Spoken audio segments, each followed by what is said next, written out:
Ten piedad de mí, oh Dios, conforme a tu misericordia. Conforme a la multitud de tus piedades, borra mis rebeliones. Lava más y más de mí mi maldad y límpiame de mi pecado, porque yo reconozco mis rebeliones y mi pecado está siempre delante de mí. Contra ti solo he pecado y he hecho lo malo delante de tus ojos, para que seas reconocido justo en tu palabra y tenido por puro en tu juicio. He aquí, en maldad he sido formado y en pecado me concibió mi madre. He aquí, tú amas la verdad en lo íntimo y en lo secreto me has hecho comprender sabiduría. Purifícame con hisopo y seré limpio. Lávame y seré más blanco que la nieve. Hazme oír gozo y alegría y se recrearán los huesos que has abatido. Esconde tu rostro de mis pecados y borra todas mis maldades. Crea en mí, oh Dios, un corazón limpio y renueva un espíritu recto dentro de mí. No me eches de delante de ti y no quites de mí tu Santo Espíritu. Vuélveme el gozo de tu salvación y espíritu noble me sustente. Entonces enseñaré a los transgresores tus caminos y los pecadores se convertirán a ti. Líbrame de homicidios, oh Dios, Dios de mi salvación, cantará mi lengua tu justicia. Señor, abre mis labios y publicará mi boca tu alabanza. Porque no quieres sacrificio, que yo lo daría, no quieres holocausto. Los sacrificios que Dios son el espíritu quebrantado, al corazón contrito y humillado, no despreciarás tú, oh Dios. Haz bien con tu benevolencia a Sión, edifica los muros de Jerusalén, entonces te agradarán los sacrificios de justicia, el holocausto u ofrenda del todo quemada, entonces ofrecerán becerros sobre tu altar. Amén a tu palabra. Tal como estamos, un minuto, por favor, de su tiempo. Le pedimos al Señor que nos hable todos juntos. El tío Lele, por favor, que haga esta oración todos juntos con él.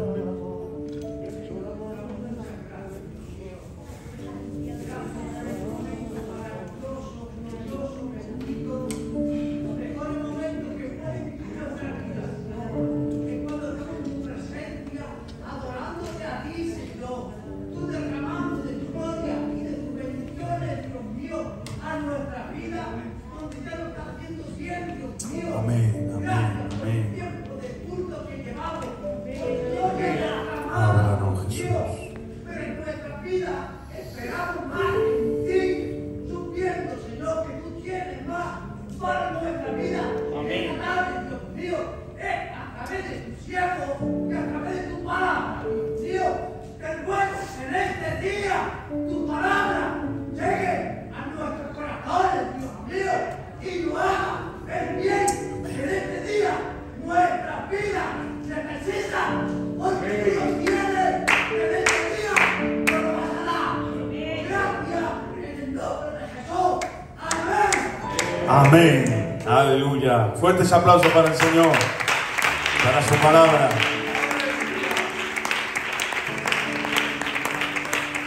Amén. Tomen ustedes asiento. Aleluya. Amén. ¿Conocen ustedes este famoso salmo que hemos leído? Uno de los más conocidos, más citados, leídos por todos nosotros. Un salmo compuesto por David. Y como ya sabrán ustedes, el contexto de este salmo, en el momento en que compuso David este salmo, es un momento en el que él está pasando por una confrontación. Dios lo ha confrontado por medio del profeta. Le ha venido al rey a denunciar ese pecado que para él estaba oculto. David ha pecado y ha pecado en gran manera. Desde nuestro concepto humano diríamos que ha cometido un pecado de gravedad, un pecado de envergadura, y no nos equivocaríamos. Creo que cometió los dos pecados que rápidamente podríamos pensar que sería lo peor que podría hacer un hombre de Dios. Pero nos estaríamos equivocando si dijéramos que por el pecado ser grande es un pecado de muerte. Hemos llegado a pensar que depende de la grandeza o de lo escandaloso del pecado, ese pecado es un pecado de muerte.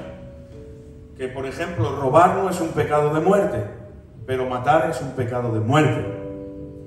Que depende la envergadura o lo escandaloso que sea ese pecado es de muerte. Y hay pecados que no lo son.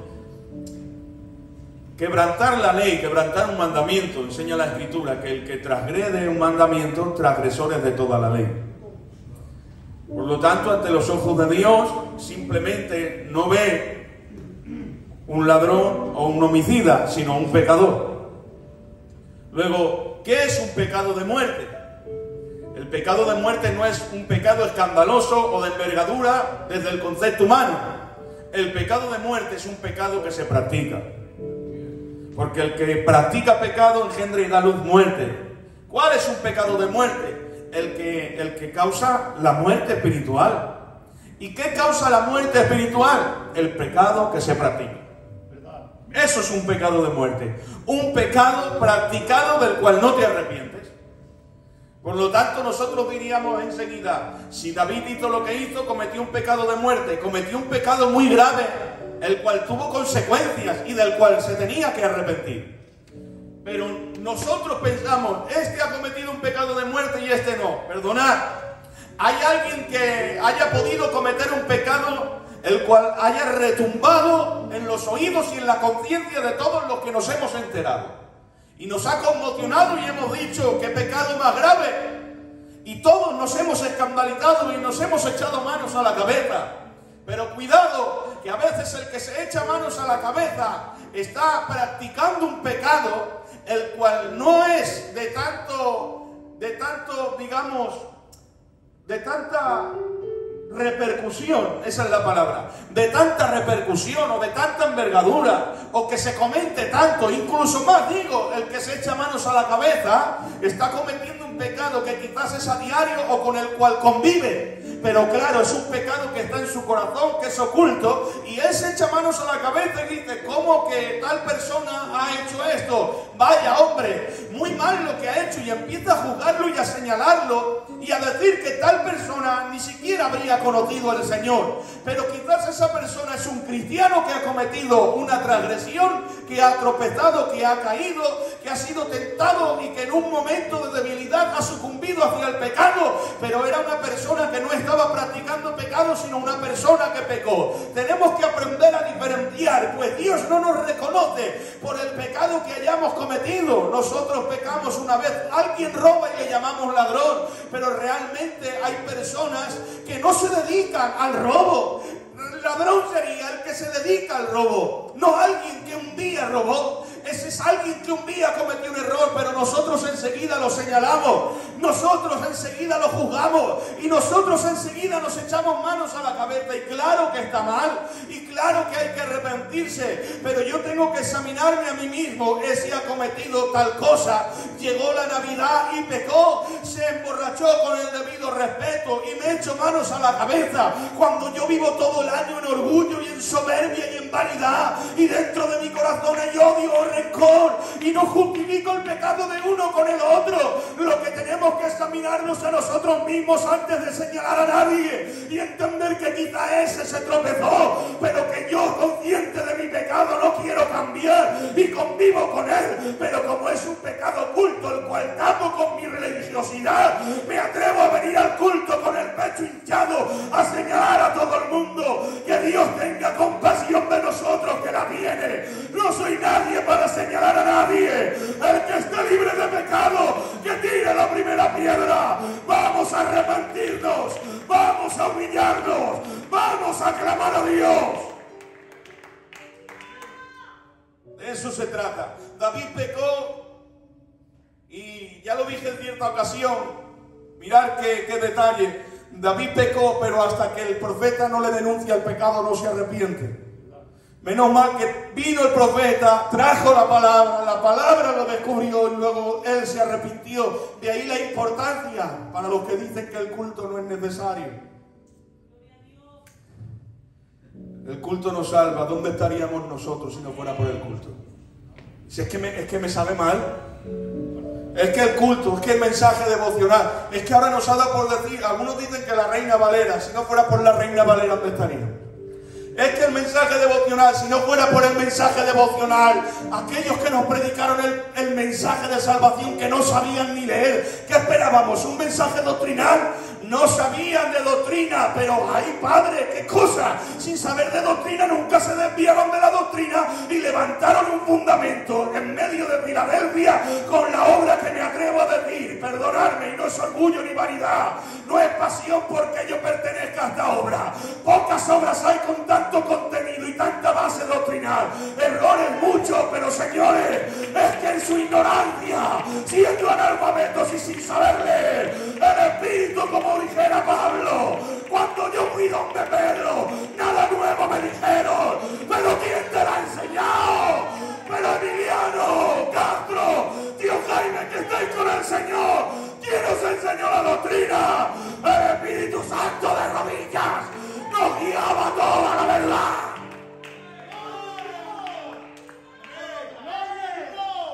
Tenemos la mejor obra.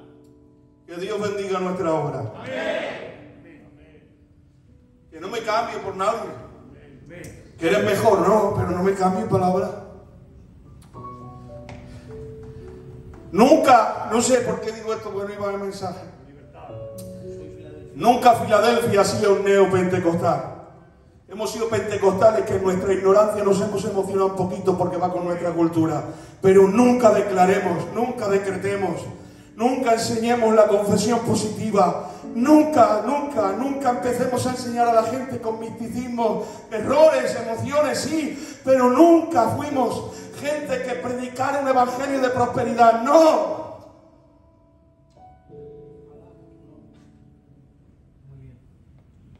Y ese evangelio se nos predicó y se nos confrontó. Y si no llega a ser porque vinimos un día al culto y se nos predicó la palabra y se nos confrontó con más conocimiento, con menos, de una forma expositiva, devocional o doctrinal, que también los teníamos, que hemos tenido toda la vida al tío Paquito y al tío Pelé, que está en la gloria del Señor, que en aquellos años tuvieran esa chula de mensajes, que nos acordaremos toda la vida, y nos predicaban y nos confrontaban. Menos mal que vinimos al culto y la palabra nos confrontó. Menos mal que has venido a este lugar y la palabra te ha confrontado. ¿Por qué, David? ¿Por qué insistes en abrir la iglesia? ¿Por qué insistes en predicar? Porque quiero que la palabra llegue a cuantas más vidas mejor. Mirad, tenemos un grupo conectado en el sello, escuchando la palabra, porque les he pedido, los ancianos que no se vean con confianza para venir por temas de salud, los que sean pacientes de riesgo, que no vengan, pero no los vamos a dejar sin palabras de ellos. Tenemos a los hermanos al YouTube y luego los que podemos venir al culto. La cuestión es que la palabra corre y sea glorificada. ¿Por qué? Porque el pueblo sin pan se muere. Necesitamos la palabra, es el alimento, y si no viene la palabra a denunciar el pecado, el pecador no se arrepiente. Y peor aún, hay veces que no es que el pecado no te arrepientas, no, a veces es que al no venir la palabra dándote luz, el enemigo se aprovecha de las circunstancias y la acusación te hunde y te echa a perder y no vienes arrepentido. Pero cuando vienes a la iglesia, cuando escuchas el mensaje, cuando escuchas la palabra, porque eso es lo que tiene la palabra, denuncia el pecado y produce arrepentimiento en el pecador, porque Dios nunca quiso la muerte del impío. Dios lo que quiere es que el impío se arrepienta para perdón de pecado. De tu pecado se aprovecha Satanás para hundirte, pero de tu pecado lo denuncia la palabra para salvarte. Por eso cuando viene el profeta y le denuncia, él, lleno de vanidad, cegado por su orgullo, el tal es digno de muerte. Ya saben la historia para no alargarme mucho. David, un hombre, tenía ovejas y otro tenía solo una, y le quitó la oveja. El tal es digno de muerte. Vaya, que fiera eres jugando cuando no piensas que se trata de ti. ¿Puedes apagar la calefacción, por favor? Qué fenómeno cuando no se trata de ti. Ese es digno de muerte, y hace David, ese eres tú. ¿Cómo cambia? Porque cuando hablamos, mirar, ¿qué harías tú con alguien que ha hecho esto? Y matarlo, echarlo de la iglesia, que no entre más. Pues eres tú. ¿Qué? Porque todos somos indignos. Y cuando le descubre el pecado, entonces vuelve en sí como cual hijo pródigo y se humilla y empieza a clamar misericordia. Y en ese arrepentimiento surgió esta obra maestra, el Salmo 51, donde empieza a clamar David, confrontado por la palabra. Es que la palabra es como cuando están reanimando a alguien que se le ha parado el corazón, que hacen con aquello y recobra vida, porque tantos días sin culto, tantos días sin palabra. Dios bendiga a aquellos que tienen madurez espiritual y han permanecido y han orado más de lo que oraban antes y han leído la palabra más de lo que leían antes. Gloria a Dios por ti, que Dios te bendiga, que Dios te prospere, que sigas buscando al Señor. Pero habemos aún gente que necesitamos también nuestro cacho de culto. ¿Qué le vamos a hacer? Todavía necesito que me prediquen la palabra. ¿Qué le vamos a hacer? Es que hay a veces que es porque realmente tengo madurez espiritual y hay otros que quizás es por religiosidad, porque cada uno a veces cambiamos una adicción por otra. Hay quien cambió la adicción y los vicios de este mundo por la adicción del culto y ahora lo han cambiado por la religión, la lectura, el pertenecer a un sistema. Es que el cuerpo necesita alimentarse con algo que le esté motivando, que le esté sugestionando, que le esté dando eso que necesita. Y antes eran cosas del mundo y ahora cosas del culto. Pero yo te estoy hablando de aquellas personas débiles que necesitan a Dios, que necesitan la comunión con Él, que no oran para sentirse bien consigo mismo, sino que oran porque necesitan tener comunión con Dios, que no leen para rebatir a los demás ni para corregir a nadie, que leen porque necesitan alimentarse de la palabra del Señor. También necesitamos. Y cuando le confronte y compone el Salmo 51, dice: ten piedad de mí conforme a la multitud de tus misericordias. Y ahora dice: porque yo reconozco mi rebelión.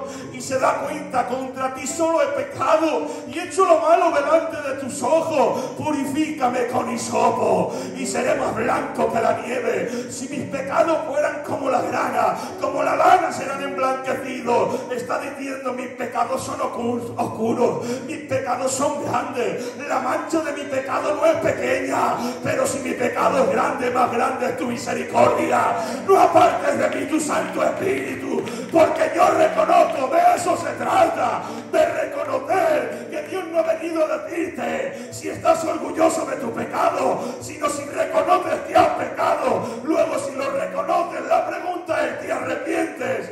¿Te sientes orgulloso de lo que has hecho? ¿Lo volverías a hacer o te duele? Porque si te duele, tranquilo, que está aquí el Dios que restaura y que levanta, que me da igual quien te señale con el dedo, que me da igual quien te acuse, que está aquí el único que puede tirarte piedras y no está dispuesto a dejarte morir. Se ha interpuesto entre ti y el juicio que iba a caer sobre ti, y en la cruz del Calvario era cargado con el peso de tu pecado. La pregunta es: ¿te arrepientes? Y cuando surge eso, entonces David empieza a cavilar, empieza a reconocer qué cosas, David ya sabía. Hoy lo veía esto, a vosotros que os gusta estudiar. Hoy me da cuenta de esto. Cacho, que David en el Antiguo Testamento ya sabía que la salvación no era por obras. Hoy leyendo el Salmo digo, pero ¿por qué se matan en el Nuevo Testamento por algo que David ya sabía? Dice: sacrificio y holocausto Jehová no quiere. Que él lo haría, que lo haría. David era un hombre que si le hubiera pedido el Señor 100 sacrificios, hubiera hecho 200. Que si le pide el Señor, mata a 100 filisteos, mata a 200. Que ya lo había hecho. Que si le dice Dios: mira, para que te perdone tienes que ir al campamento filisteo tú solo y traerme 100 hombres. Y se los trae. Era valiente para eso. Que tenía gallardía, que tenía valor. Que cuando uno se siente mal, cuando estoy hablando para gente que ha experimentado el nacer de nuevo, para los que tienen al Espíritu Santo, para aquellos que les duele aún cuando pecan. Mirad, porque claro, como como pastorcico, pues vas orando y me he ido acordando de ustedes y le pedí al Señor, y te pones a orar y te viene a la mente uno y otro, y yo decía, Señor, ¿qué palabra necesitan? ¿Cómo puedo ayudarlos? Y me enseñaba el Señor que hay gente que se siente acusada por el pecado, hasta el punto de que se quieren rendir. Hasta el punto de decir, yo no cambio, ¿ves? ¿Para qué voy al culto? Si no me sirve de nada, si soy el mismo. ¡No eres el mismo! Si es que me enrico. Que no eres el mismo, muchachos. ¿Cómo que no? Si he vuelto a pecar igual que pecaba antes. Eres muy diferente. ¿Y cómo que soy diferente? ¿Acaso antes no disfrutabas cuando pecabas? ¿Y acaso no ahora estás en amargura y en tristeza y en quebranto? ¿Te atreves a decir que eres el mismo? Has cometido el mismo pecado, pero no eres el mismo de antes. Ahora tu pecado te duele. Ahora lloras. Ahora produce amargura, porque antes estabas muerto en tus delitos y pecados, y cuando pecabas lo disfrutabas, pero ahora has nacido de nuevo, y aunque sigues siendo débil, ahora te duele, ahora te arrepientes. No eres el mismo, hay un gran cambio. Es que no ha cambiado, ¿cómo que no, hombre? David sabía, dice, yo lo haría, pero lo que a Dios le agrada, ¿qué es? Dice, un corazón contristo y humillado. Que no quiere Dios otra cosa. Voy a ir 100 días al culto seguido sin fallar, a ver si así me perdona. Que no. Voy a hacer 14 ayunos. Que no. Que no es rezar 3 Padres Nuestros y 4 Ave María. Que se trata de que te duela. Se trata de que llores. Se trata de que te arrepientas. Y no te estoy hablando del que llora por el remordimiento de conciencia, porque arrepentirse no es llorar, ¿eh? Arrepentirse es cambiar. Claro, si lloro y no cambio, no me he arrepentido. Tengo remordimiento. Porque les voy a decir un secreto, ¿vale? Que hay quien no le duele pecar, que lo que le duele es que lo pille.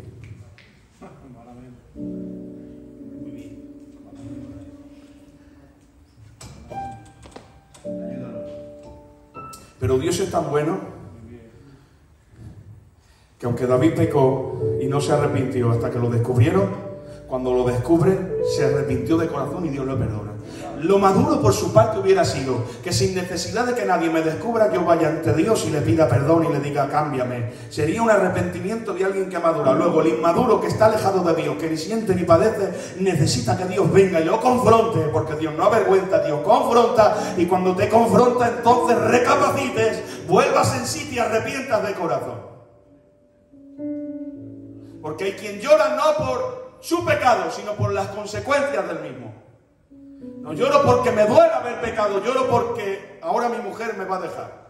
No lloro por mi pecado, sino porque ahora la gente me mirará mal. No lloro por mi pecado, lloro porque me quitan el cargo. ¡Qué triste! No lloro por mi pecado, sino porque me van a disciplinar. ¿De qué te sirve la disciplina humana? Si hace tiempo Dios te tenía disciplinado, porque el pecado no había salido a la luz, pero Dios ya lo había visto. Y no me sirve de nada que el hombre no me discipline si me tiene disciplinado Dios. Por eso recapacita la vida y dice, no quites de mí tu Santo Espíritu.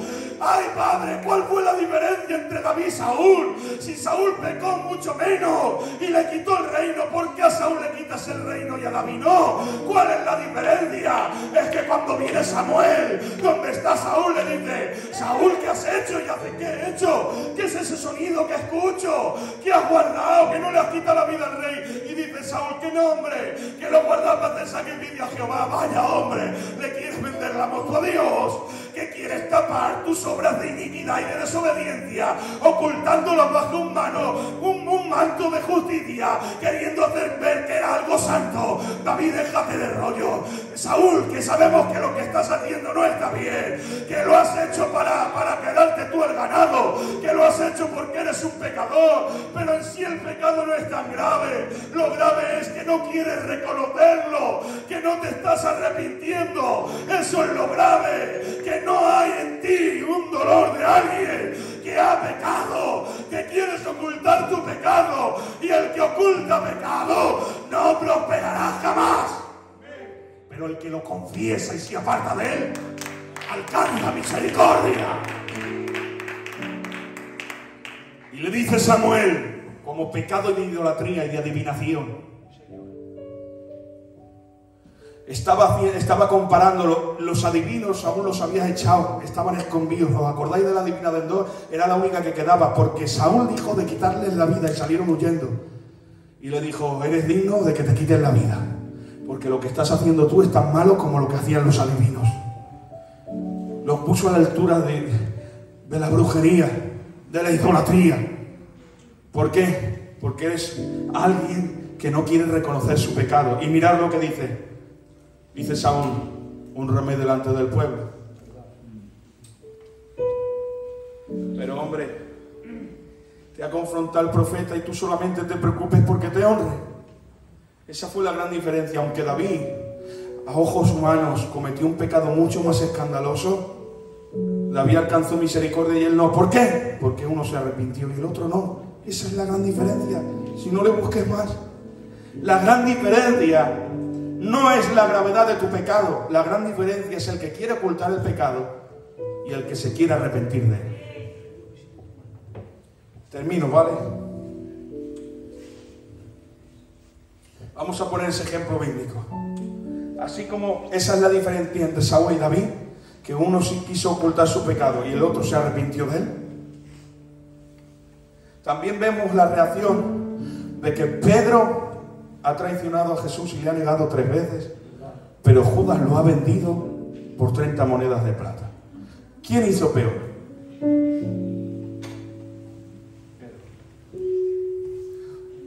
Uno lo niega, dice, y juraba y perjuraba que no le conocía. ¡Que no lo conozco! La boca de un inconverso, que contra más y peor que no. Juraba y perjuraba. Ahora, tanto tiempo con Jesús, seguro que ponía delante de Dios. Tanto tiempo con Jesús, que aunque estás jurando que no le conoces, dices, sí, tú eres uno de ellos, porque hablas como ellos. Pero ahora Judas lo vende por 30 monedas de plata. Pero mirad la diferencia de lo que hace Dios y el Espíritu Santo, la obra del Espíritu Santo, con la obra de Satanás. A Judas el remordimiento de conciencia le llevó a quitarse la vida. Y hay mucha gente que, acusada por su pecado, por el qué dirán y por la mirada de los hombres, se llegan a quitar la vida espiritualmente y dicen, para mí no hay perdón, y se marchan al mundo. Se quitan la vida espiritualmente. Pero la diferencia con Pedro fue que Jesús le sale al encuentro. Si la voz que escuchas en tu conciencia es no vales, no sirves, tú no eres cristiano, no vayas más al culto, da lache que vayas al culto, no te juntes con los cristianos, cuando veas a los cristianos vete por otro lado, que da lache lo que has hecho, ahora no vayas con ellos, no te hagas el formal. No, porque tú te piensas que eso es ser formal y decir, ¿para qué voy a aparentar? Yo no quiero aparentar, le he mangado, yo no soy cristiano y me aparto. Y te engañas con tu formalidad y queriendo hacer bien las cosas te alejas de Dios. Es un engaño satánico para que te alejes de Dios. No, no se trata de eso. No se trata de que yo quiero ser un aparente. Se trata de que yo reconozco mi pecado y necesito la compañía de mis hermanos y necesito ir a la iglesia porque necesito la restauración que Dios me da. Luego, Satanás es el remordimiento de conciencia que te aparta de Dios y te lleva al mundo. Pero el Espíritu Santo lo que hace es que te redarguye la conciencia. No es un remordimiento. El remordimiento es que mal lo he hecho. Soy malo, no hay quien me aguante. Yo no valgo para ser cristiano y se quita la vida. El redarguir del Espíritu es, lo has hecho mal, arrepiéntete, que aún estás a tiempo. Yo te sigo amando, yo te perdono. Por eso cuando Jesús le sale al encuentro a Pedro, le dice, Pedro, ¿me amas? Y voy muy rápido, termino con esto. Y le dice, sí, Señor, te amo. Y le vuelve a preguntar, le dice, pues apacienta mis corderos. Y ahora le dice, Pedro, ¿me amas? Y le dice, sí, Señor. Y le dice, pues apacienta mis ovejas. Y por tercera vez le dice, Pedro, ¿me amas? Y dice Pedro, tú lo sabes, Señor. Le estaba haciendo entender algo. Pedro, a la ligera me dijiste que me amabas. Incluso te sentías tan cristiano que decías, todos estos te negarán, pero yo no.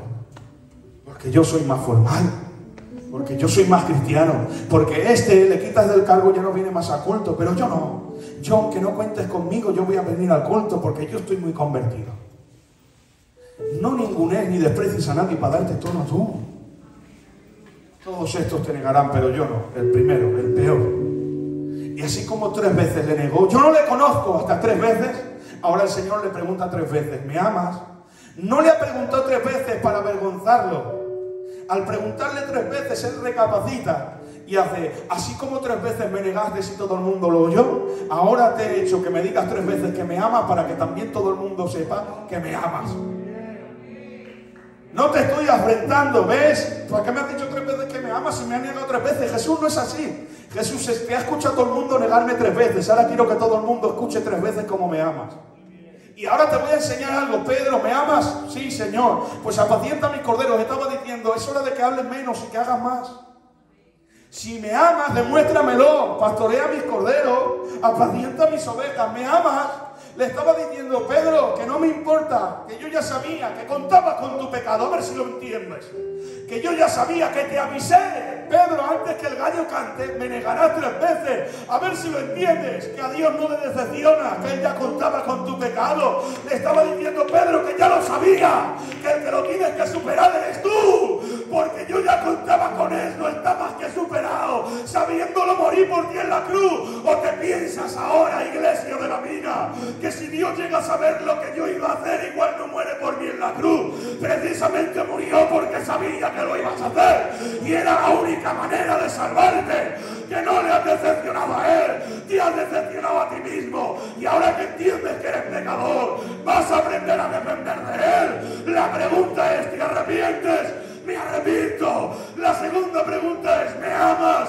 Te amo. Pues ya es suficiente. Con que te arrepientas yo te perdono, y si me amas, sígueme.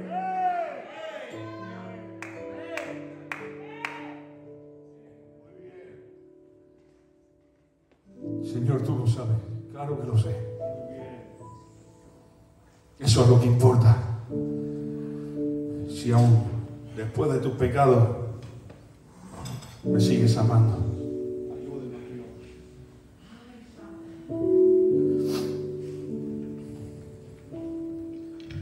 De pecador a pecador os animo. Vamos a arrepentirnos. Vamos a pedirle ayuda a Dios. Vamos a depender de Él. Y como dijera aquella famosa frase, nos hemos cansado nosotros antes de pedirle perdón a Dios, que Dios de perdonarnos. Porque yo soy de los que se han cansado de pedirle perdón a Dios. Pero no me cansé de Dios, me cansé de mí.